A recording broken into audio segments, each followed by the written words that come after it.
Após apresentar seu plano de vitória para os países da Europa e também para os Estados Unidos, hoje Zelensky apresentou o plano de vitória para o parlamento ucraniano. Nós temos aí os 5 pontos apresentados pelo Zelensky ao parlamento. Antes de avançar, vou pedir a você que deixe o like, se inscreva no canal e também divulgue o nosso conteúdo às pessoas que gostam de geopolítica. Pessoal, então hoje é dia 16 de outubro de 2024, então nós tivemos aí em Kiev o governo ucraniano Zelensky apresentando o seu plano de vitória, assim chamado. A ideia é sintetizada na frase paz pela força, ou seja, só se conseguirá eventualmente a paz à medida em que houver aplicação militar, ou seja, a questão da força, enfim, tá? O discurso do Zelensky, então, versou ali sobre os 5 pontos de vitória que nós vamos analisar na sequência e também fez uma crítica de maneira bastante firme contra o que ele chamou de coalizão de criminosos. No caso, a relação entre o Irã, a Rússia, a China, a Rússia e a Coreia do Norte, a Rússia. Então nós temos que a Ucrânia fez um discurso bastante firme e duro contra aí, eventualmente, esta relação que envolve Teherã, Moscou, Pequim e também ali Pyongyang. Antes de avançar, eu vou pedir a você que deixe o like, se inscreva no canal e divulgue o nosso conteúdo às pessoas que gostam de geopolítica. E mais ainda, você que quer aprofundar o seu conhecimento em geopolítica, convido você a conhecer o nosso e-book, um material cujo link está na descrição do nosso livro, do nosso vídeo aqui, que é um e-book, um livro digital para você estudar geopolítica e certamente vai te ajudar. Dê uma olhada, adquira.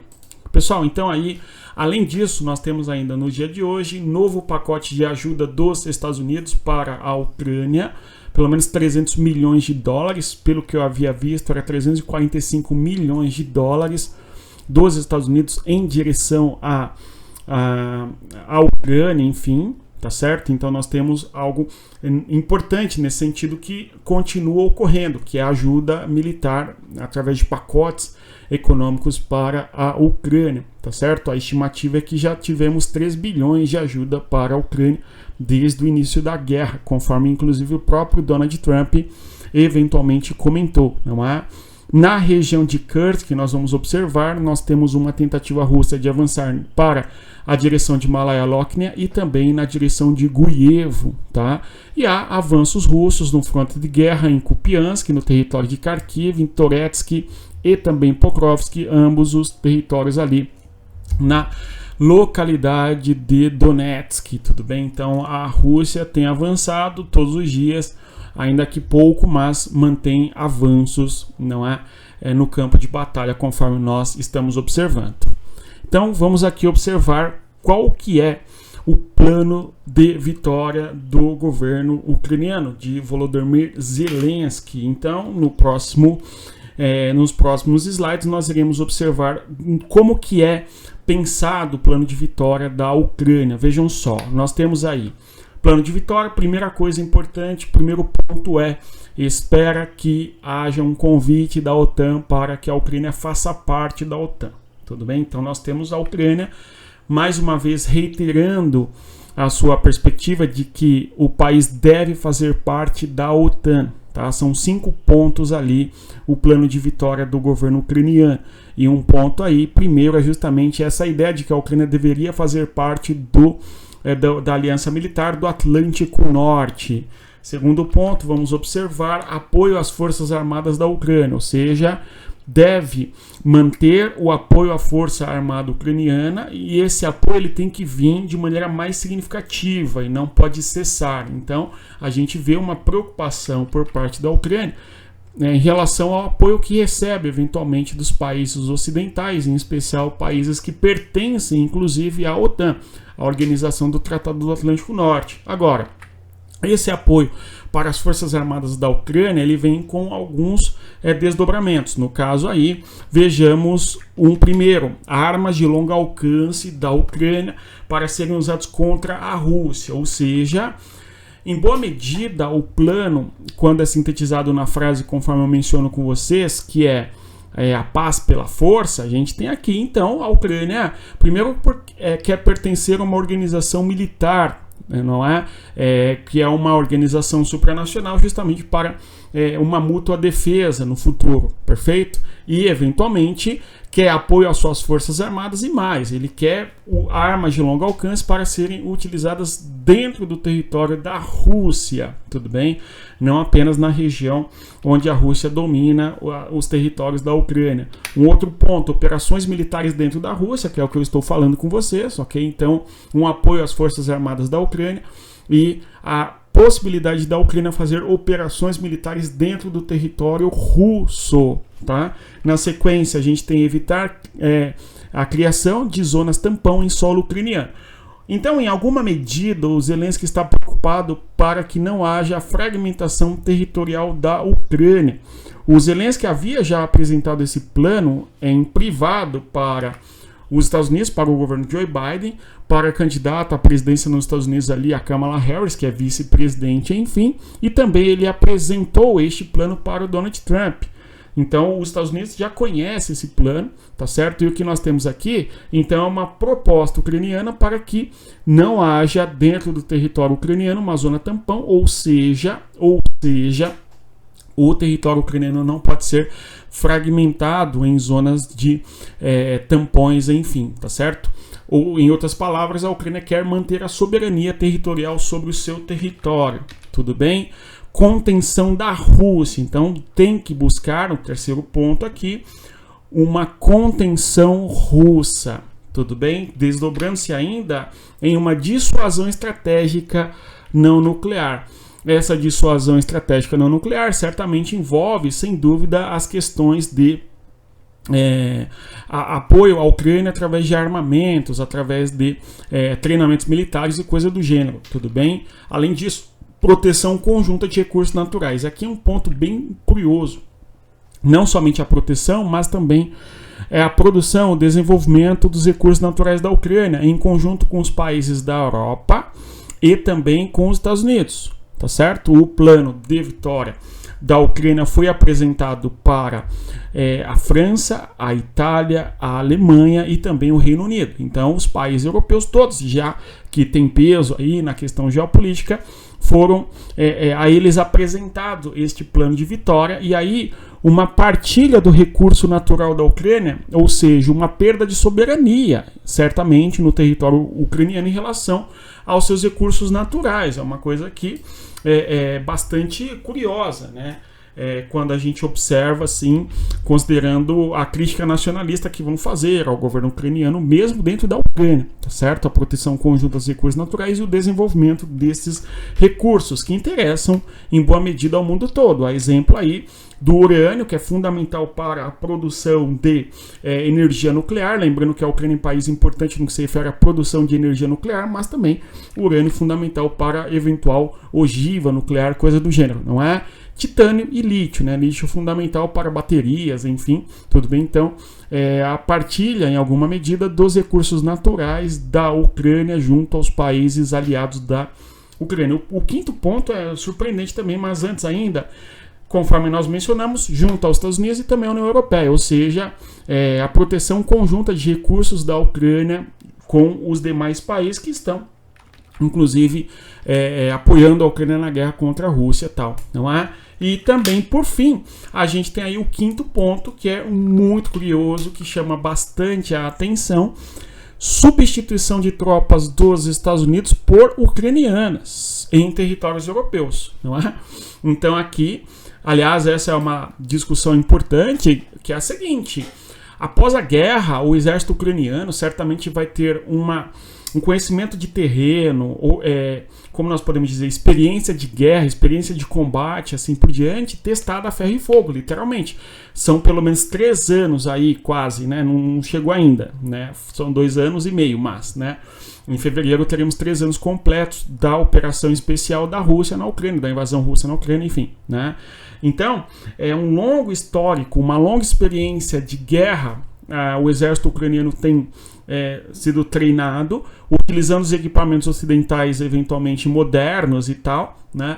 E após a guerra, certamente o exército ucraniano terá pelo menos enorme experiência. E aí, diante dessa perspectiva, após a guerra, a Ucrânia o exército da Ucrânia, as forças armadas ucranianas, substituírem posições militares dos Estados Unidos no território europeu, sobretudo, né? Justamente em decorrência da grande experiência que o exército ucraniano apresentará após a guerra.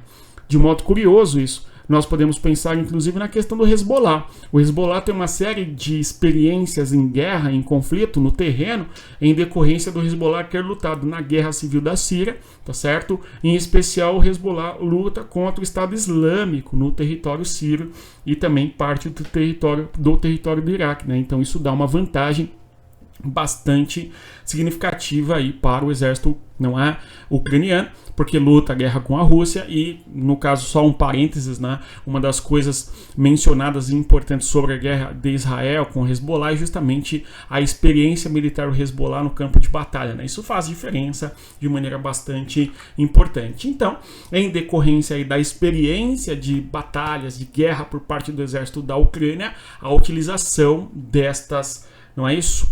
Dessa experiência, certo? Em lugares onde as tropas dos Estados Unidos não seriam necessariamente mais, né? Não seriam mais necessárias em certas regiões, ok? É uma perspectiva ousada. O que você acha disso? Escreve aqui, né, para nós. Avançando, nós temos ainda, eu vou reiterar você que deixa o like, se inscreva no canal e divulgue nosso conteúdo às pessoas que gostam de geopolítica. Pessoal, ontem nós comentamos aqui a respeito da guerra na Ucrânia, em especial o ponto, né, importante, que é a região de Kursk. Esse mapa aí mostra para nós uma redução importante da guerra no território da Rússia, conforme nós podemos observar quando nós comparamos. Eu vou apresentar para você este mapa do dia 10, este mapa aqui do dia 10, não, do dia 1 de outubro, tá? Onde nós tínhamos o avanço ucraniano. Eu vou até aumentar o mapa para vocês observarem de modo bem significativo. Você tem aqui a busca da Ucrânia em avançar nesta direção para tomar a região de Gluskovo, tudo bem? A Ucrânia tentou avançar na direção de Korenevo, conforme nós falamos, de modo inclusive que houve até no passado a evacuação de Rilsk, uma vez que havia a possibilidade da Ucrânia conseguir tomar Korenevo e avançar em direção a Rilsk, conforme nós observamos. Porém, quando nós observamos hoje, o atual cenário é que a Rússia conseguiu avançar nesta direção, que é a direção justamente de Malaya-Loknia, tá? E também nesta outra direção aqui, na direção de Guievo, tudo bom? Então nós temos que o espaço territorial dominado pela Ucrânia diminui dentro do território russo, conforme nós podemos observar, tudo bem?